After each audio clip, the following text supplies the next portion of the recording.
घोर वन में एक भील राजा रहते थे।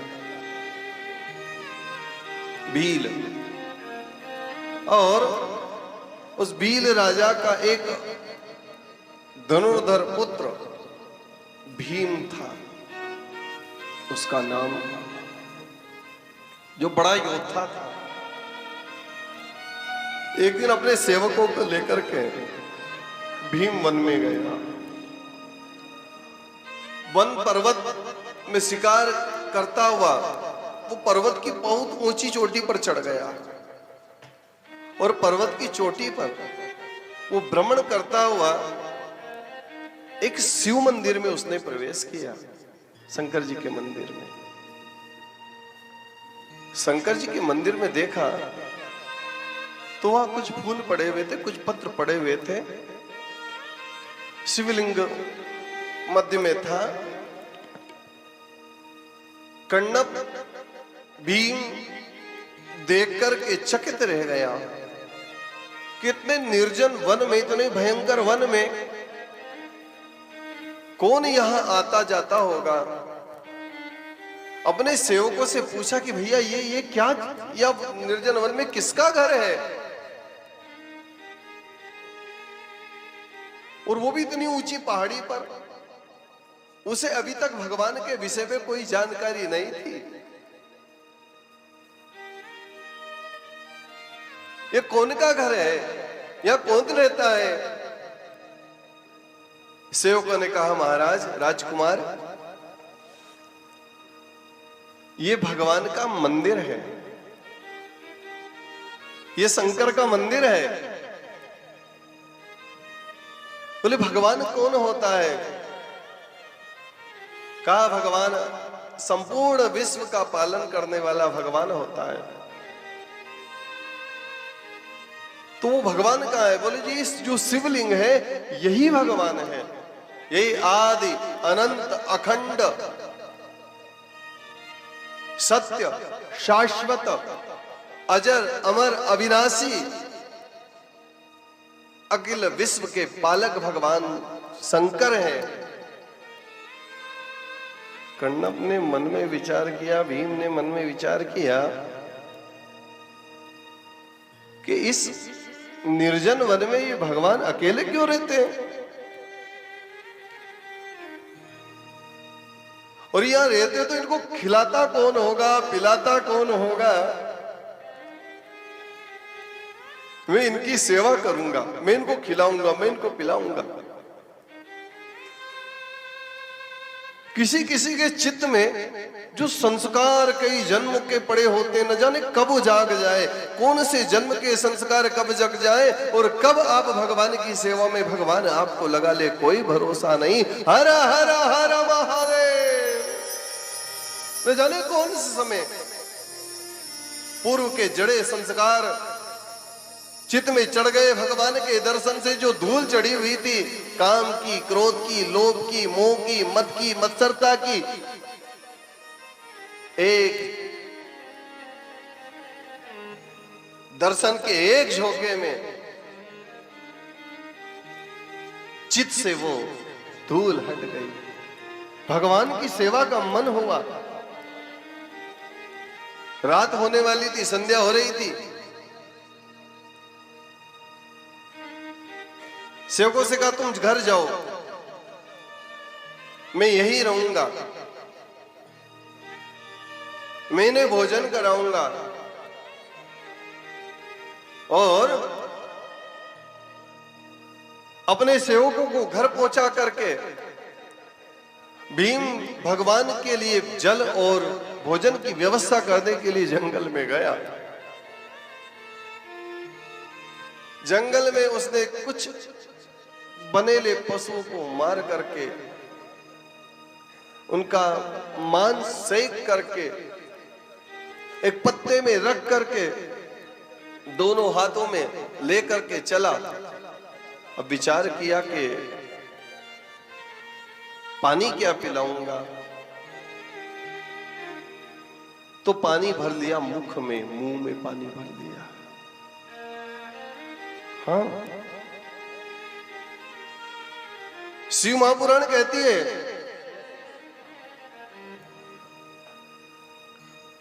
शिव महापुराण कहती है कि थोड़ा पानी मुंह में भर लिया और पानी मुंह में भर करके भगवान शंकर के मंदिर में पहुंचा।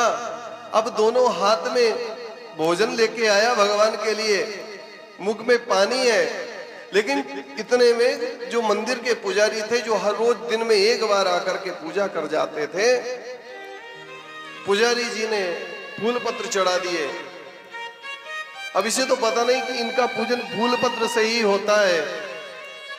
कण्णप ने भगवान पर चढ़े हुए पुष्पों को उतारने के लिए अपने पांव का प्रयोग करा,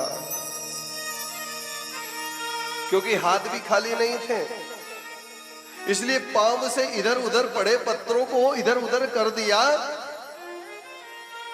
और इधर उधर करके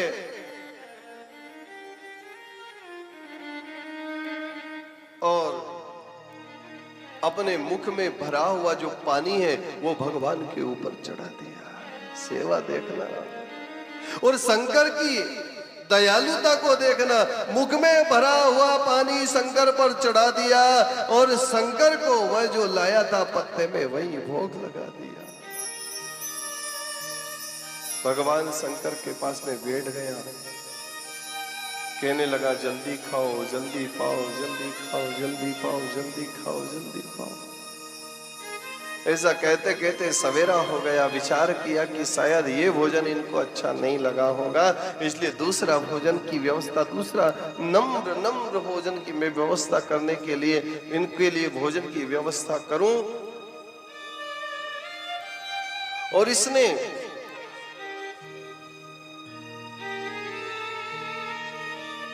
भोजन की व्यवस्था करने के लिए ये फिर वन में गया। इतने में मंदिर के पुजारी जी आए, उन्होंने देखा, अरे अरे अरे, हे भगवान भगवान, हे भोलेनाथ, कौन दुष्ट पापी है जिसने ऐसा गंदा मंदिर में कर दिया। आज तक तो ऐसा गंदा किसी ने मंदिर के अंदर नहीं फेंका।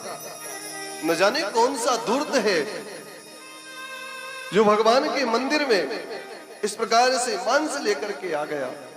राम राम राम, शिव शिव शिव कहकर के सारे मंदिर को अच्छे से धोया, साफ किया, भगवान के अच्छे से जल से स्नान कराया, पानी भगवान पर चढ़ाया, फूल पत्र पुष्प चंदन लगा करके पुजारी जी चले गए। पुजारी जी चले गए। तब वो भील आया, कण्णप आया, भीम आया। भीम फिर वही सामान साथ में लेकर के आया और उसने उसी रीति से, उसकी जैसी विधि थी उसी विधि से अपने पांव से फिर पत्थर हटाए और फिर अपने मुंह में भरा हुआ जल भगवान पर चढ़ा दिया और फिर पत्ते में भोग लगा दिया और फिर सामने बैठ गया।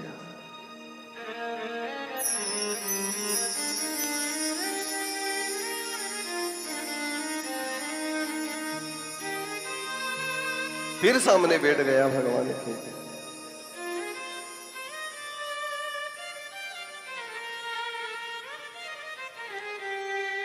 भगवान के शंकर में बैठा, भगवान शंकर के मंदिर में बैठा, भगवान के नाम का उच्चारण करता, शिव जी के समीप बैठा हुआ तो देवता की तरफ निहारता रहता कि कब देवता खाएंगे, कब देवता खाएंगे।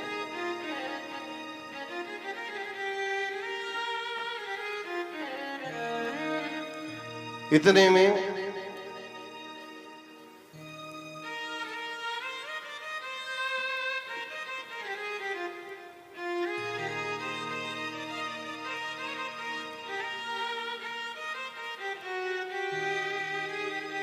इस प्रकार पूरी रात्रि उसने व्यतीत कर दी। दूसरा दिवस फिर पुजारी जी आए, फिर पुजारी जी ने मंदिर की सफाई की और ये फिर भगवान के लिए भोजन लेने के लिए गया। ना तो अपना उसने कुछ खाया, उसने एक व्रत ले लिया था कि जब तक शंकर नहीं खाएंगे, जब तक भगवान नहीं खाएंगे, तब तक ना तो मैं अन्न ग्रहण करूंगा, ना कुछ भोजन ग्रहण करूंगा, जब ये खाएंगे तब ही मैं खाऊंगा। पुजारी जी आए, पुजारी जी साफ करके चले गए और उससे बुरा भला कहने लगे। तब भगवान शंकर की आकाशवाणी हुई। भगवान शंकर ने कहा कि हे पुजारी, हे ब्राह्मण देवता, आप दुख ना करो, ये मेरा एक भक्त है, मेरा भक्त है, और इसकी पूजा विधि थोड़ी सी आपसे अलग है। ये मेरी पूजा करता है, अपने जूते से मेरे ऊपर के पत्र हटाता है, और जब ये अपने जूते से मुझे, अपने पैरों से मेरे पत्र हटाता है ना, तो हे पुजारी जी, मुझे ऐसा एहसास होता है कि पार्वती के सुखद स्पर्श का मुझे एहसास अनुभव होता है। उसका कुल्ला किया हुआ जल मुझे गंगा जल सा एहसास होता है। मैं उसे सिरोधारी करता हूं। उसके केसों से निकले हुए पत्र पुष्प, जो पत्र पुष्प लाता ना भगवान को चढ़ाने के लिए, पता कहां रख के लाता है? अपने बालों में खोस खोस करके लेके आता है। पत्र पुष्प, उसके बालों से जो निकले हुए पत्र पुष्प है, वो मुझे कल्प वृक्ष के तरह सुख देते हैं, और उसका दिया हुआ मांस मुझे सटरस व्यंजन की तरह सहस्त्र गुना अधिक प्रिय है। आपको उसके प्रेम देखना हो तो यहीं कहीं छिप करके उसका प्रेम देखो, वो कहीं से थोड़ी देर में आता ही होगा। और भगवान ने आज एक लीला की, भोलेनाथ ने एक लीला की कि भगवान के बाएं नेत्र से रक्त गिरने लगा। भगवान का बायां नेत्र रक्त रंजित हो गया। तब ये भील कण्णप आया, इसने देखा, क्रोध किया, व्याकुल हो गया, मांसादी एक ओर रख करके धनुष लेकर के इधर उधर दौड़ने लगा कि मेरे देवता को, मेरे भगवान को किसने मारा है, किसने सताया है। आज देखो तो सही, मेरे भगवान के आंखों से रक्त गिर रहा है। कौन दुष्ट ऐसा है जिसने मेरे प्रभु को मारा? धनुष लेकर के इधर उधर ढूंढने लगा, लेकिन कोई उसे मिला नहीं। फिर लौट करके वह धनुष इधर रख देता है पास में, और थोड़ी देर में एक घास फूस का एक ढेर सिर पर लिए लौटा। उसे घाव की जितनी जड़ी बूटियां याद थी, वो सारी जड़ी बूटियां अपने हाथों से घीस घीस करके बनाने लगा। अपने हाथों से घीस घीस करके उसने भगवान के लिए जड़ी बूटी बनाई, और रगड़ रगड़ करके देवता के नेत्र पर वह लगाने लगा। लेकिन शंकर के नेत्र से निकलता हुआ वह रक्त वो रोक नहीं पाया, वो रक्त बंद नहीं हुआ। भीम अब और व्याकुल हो गया। अब क्या करे? सहसा एक बूढ़े भील से सुनी हुई एक दवा स्मरण हुई कि घाव पर यदि मांस लगा दिया जाए, घाव पर यदि मांस लगा दिया जाए तो घाव उसी स्थान का मांस लगाना होता है जिस स्थान पर घाव हुआ है। तो निश्चय ही रक्त बहना बंद हो जाता है। किसी भील ने किस पूर्व में ये बात उससे कही थी, और भगवान की आंख से रक्त निकल रहा है, और इसने सारी जड़ी बूटियां ला करके भगवान के नेत्रों में लगा दी। मगर जब रक्त बंद नहीं हुआ तो उसे पूर्व के किसी बूढ़े भील की बात याद आ गई, और भील के कहे अनुसार लेकिन मांस कहां का लगाना है? जहां से खून निकल रहा है उसी जगह। और इसने अपना तीर निकाला, तीर उठाया, तीर उठाया, और तीर उठा करके अपने आंख में डाल लिया। पुजारी जी देख रहे हैं, तीर उठा करके इसने अपनी आंखों में डाल लिया कण्णप ने, और आंखों में डाल करके इसने आंखों को रक्त रंजित करके आंखों का मांस अपने हाथ से निकाल करके शंकर जी के आंख पर लगा दिया। लेकिन शंकर जी के आंख पर वह रक्त वह मांस लगाते ही रक्त इधर से तो बंद हो गया, लेकिन दूसरी ओर से निकलना प्रारंभ हो गया। क्योंकि आज तो भगवान उसकी भक्ति की परीक्षा ले रहे हैं ना।